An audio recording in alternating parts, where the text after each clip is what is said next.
Hey, it's Chris Beyer. Hello, it's Chris Bolin. How are you?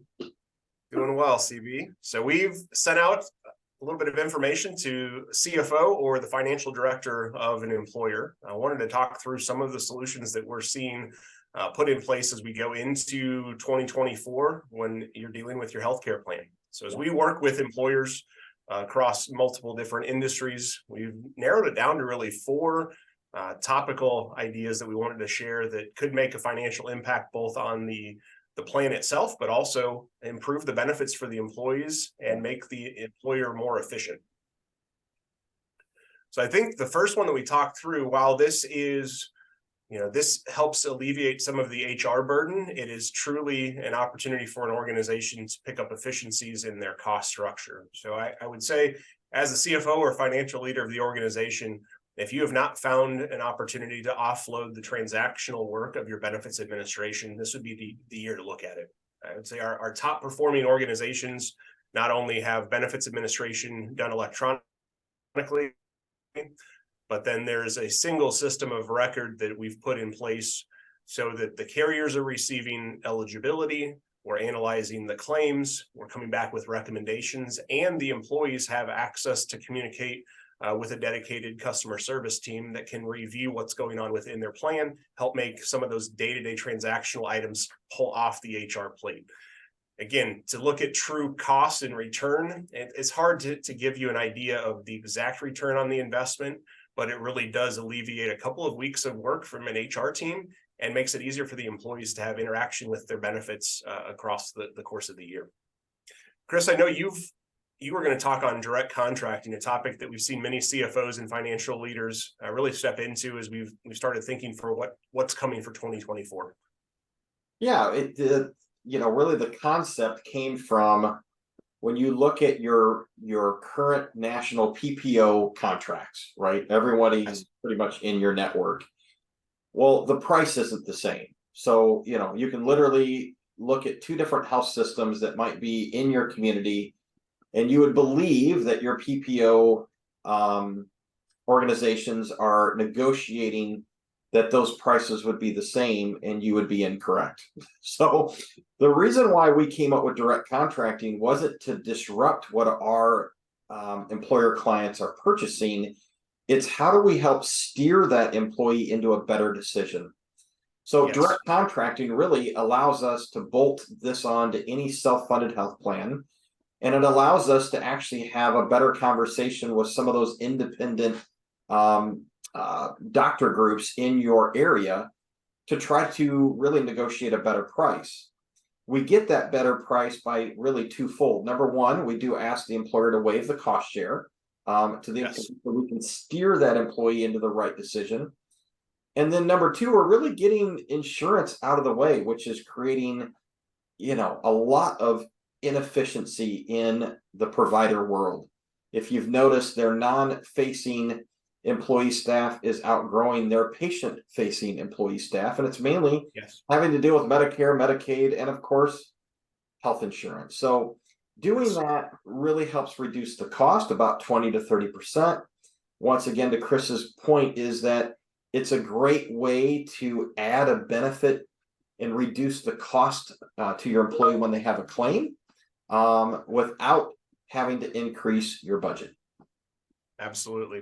And I think that's a solution that we're seeing continue to grow. The concept that so often was put in place, years ago was let's limit our employees to where they can go and try to control costs with a narrow network.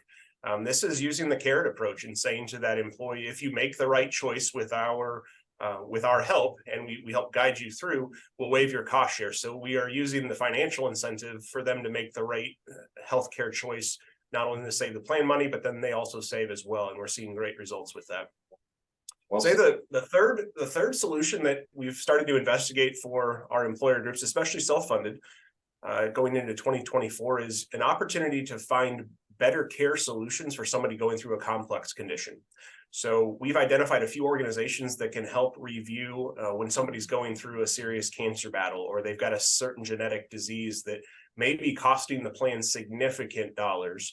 but also not for sure that that employer, that member is getting the right care. They may be going to a local provider that's not the best at treating that complex condition.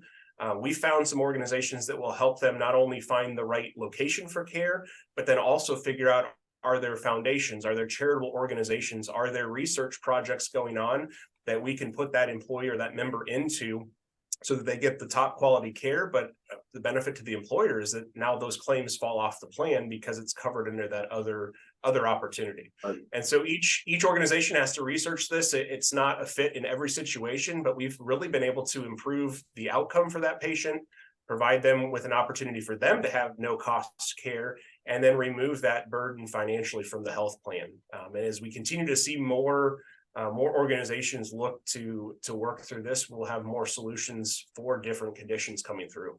Yes. Very exciting. And I'd say the fourth one, Chris, I know we've talked about this many times, and as we talk with our CFOs and our financial leaders at employer groups, pharmacy is probably one of the biggest concerns as we look at 2024. And there are some solutions that an employer can put in place, not only to reduce the cost for the plan, but also make it easier for the member to get the medications filled that they need. Yeah. Let's talk a little bit about some of those. Yeah, so really we're looking at manufacturing assistance and also, figuring out, can we purchase that drug internationally at a lower cost? It's the fact is simple. We, the United States, bear the burden of all of the R&D, and we are paying for it when we are buying those drugs. What we've also learned is that, a lot of these manufacturers have programs in place for people that based on financial need, where they can get the drug for free. And, you would think, oh, okay, are we thinking about the Medicaid population? No, some of these programs, families' household income can be as high as about $110,000 and still qualify. Second option is just, can we buy it from Canada? Because Canada's drug cost is about 50% of ours. Extremely frustrating. It's a great way, once again, for that drug to arrive, right at that employee's household. And we, once again, waive cost. Yes. So it's the same concept as the direct contract. If we incentivize the employee with no cost share to make that extra step happen, they save money, they get the drug easier, probably more frequently, and then the plan is going to save money as well. And as we start to look at some of these new prescriptions that are coming on the market, we're seeing, specialty medications, injectables, weight loss medications. Not only are we looking at the solutions to source them less cost, but also just looking for ways to find the right drug that's going to get the right outcome as well. And as new solutions come on the market, as new drugs are added, we've got our team reviewing that just to see what's the best way we can possibly manage this pharmacy cost and help that employer plan save money, make it better for the employees and their families. One thing we're extremely excited about is you may be an employer where you're purchasing your third-party administration from a Blue Cross Blue Shield, but you're not large enough to actually hire a different prescription benefit manager.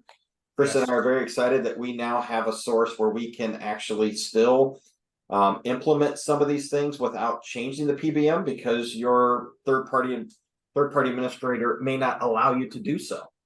So once again, we're all about, how do we create efficiency, reduce costs without causing disruption? And we're very excited about this option because we've got a lot of clients that just aren't large enough where they've got that flexibility, to shop PBMs, and we may have an option that, guess what, you don't have to.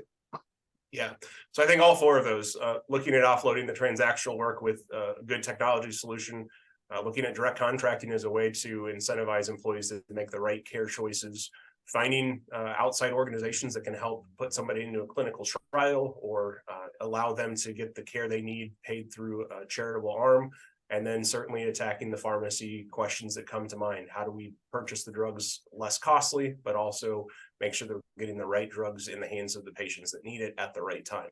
So as we continue to plan for 24, like I said, wanted to share some of these ideas that we're bringing to our clients. And as CFO or financial leader of your organization, hopefully you found some value in those four hot topics that we're looking at for 2024.